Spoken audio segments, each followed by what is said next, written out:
Hey, you watching this video, you really don't need a new computer. Seriously.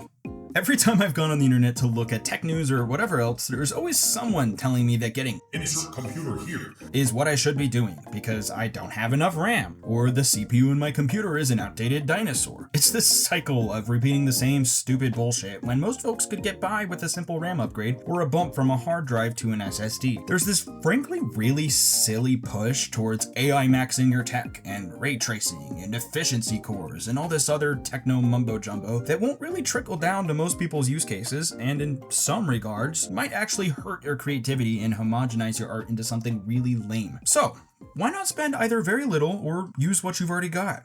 One of the main reasons I used to think I needed an upgrade was content creation.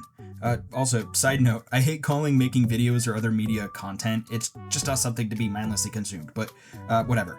Anyways, I like writing about video games, I like making videos, and I like streaming to Twitch sometimes. These are all use cases that, in most people's eyes, would warrant a nice, fancy, smanchy computer, right? Well, not really. For years, people have been creating videos for YouTube, and even for television before that, on much worse hardware than even the air quotes budget hardware that's sold today. It's more accessible than ever to complete a full video from start to finish on a computer that's almost a decade old. Sure, 10 years ago you might not have been able to practically edit a nice looking video on a budget machine, nor could you make a decent video on a computer that's a few decades old today, but things are different now and tech has evolved. Look, even if you're not using your computer to make stuff, regular office and day-to-day tasks will run fine on machines from over 10 years ago. And I'm not gonna bullshit you guys and say that I don't have new tech either. I have a nice M3 MacBook Air which I got for college, which I'm currently letting my partner use for work. I bought a Nintendo Switch 2 because I wanted the graphical upgrades, and my Switch 1 was, getting ready to kick the bucket. It's not like upgrading isn't something you should completely avoid, just think about what your use case is and what you really use a device for. But anyways, let me show you my humble little setup, because I think that would probably be a better example of the you don't need to upgrade thing than just yapping about it for 10 minutes. The computer powering this whole thing is my 2017 21-inch iMac.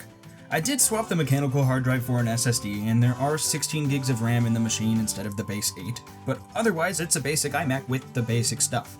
And despite being 9 years old, this computer still does everything I need it to. Let's start with the display because that's the first thing you see when you turn the computer on. And honestly, it's aged wonderfully. It's a nice crispy 4K Retina panel, it gets super bright and the colors are fantastic. The speakers also sound really nice. They're surprisingly bassy and fill my bedroom well enough to use it to listen to music, which is actually a really nice bonus. I genuinely listen to my playlist using this iMac.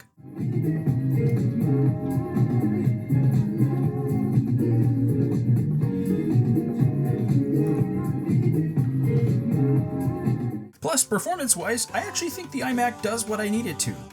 Obviously, typing documents and doing regular computer stuff isn't gonna break a sweat on this machine, but even some advanced stuff isn't too bad if you have some patience.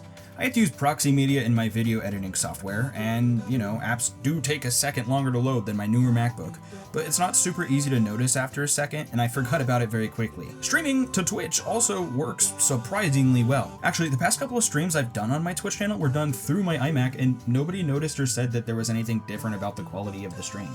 And speaking of Twitch channels and gaming and that sort of thing, people don't really use Macs to game, so I didn't expect much, but surprisingly, older AAA titles or indie games were really solid to play on this computer. And of course, games like Minecraft run very nicely, to literally no one's surprise. To be honest though, emulation is kind of where it's at on a computer like this.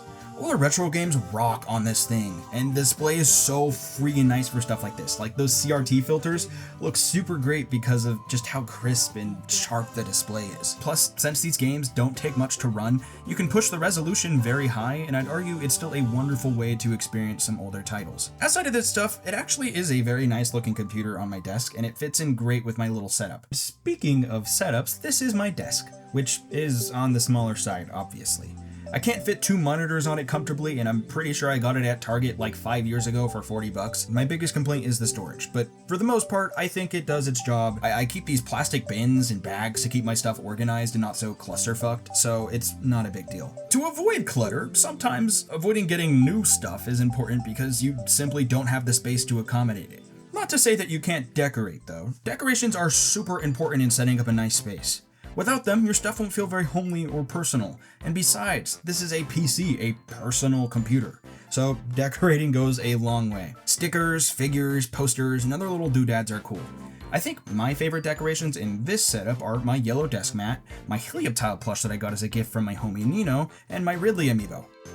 There are other trinkets and useful tools at my setup that I've acquired over the years, but most of it is stuff I had lying around or things I got to fill a specific need.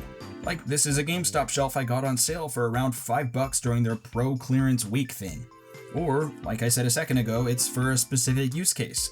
Like this microphone, which isn't necessary for everyone, but it's really nice to have for my videos because I want to record proper audio that you guys can listen to without being like, "Did you record this on a Nintendo DS?" Back to all seriousness though, what I mean to say with this is that you should only really get stuff to fit your needs and try to avoid getting excess. Sometimes you don't need a $1,500 desktop PC with gamer RGB lighting. It's nice to have, I'm sure, but it's not necessary unless you do something intensive on your computer for work or you have a ton of spending money. And after all of this yapping about computers and not blowing your money, what would somebody actually need most of the time? All you actually need to start doing something in a little setup is to have passion or optimism for what you're trying to get done. Start with what you've got, and if you bump into something where you can't find a workaround or a way to brute force it, then maybe consider getting what you need for the task at hand. Look, this dinosaur of a computer was used to make this whole video that you just watched. I mean, dude, it didn't even feel that inconvenient. Maybe it took a little more time to export, and maybe it's a tad slower than what they sell these days, but oh well. I kinda don't care enough to bother worrying about it. I gotta reiterate, you seriously don't need newer tech. It's easy to kind of get into the mindset of needing a perfect setup or something that'll definitely help you do whatever you're doing better, but really that's on you, dude, not the tool that you're using to get it done. Just start doing what you want to. It'll come into its own groove with time. Thank you for watching.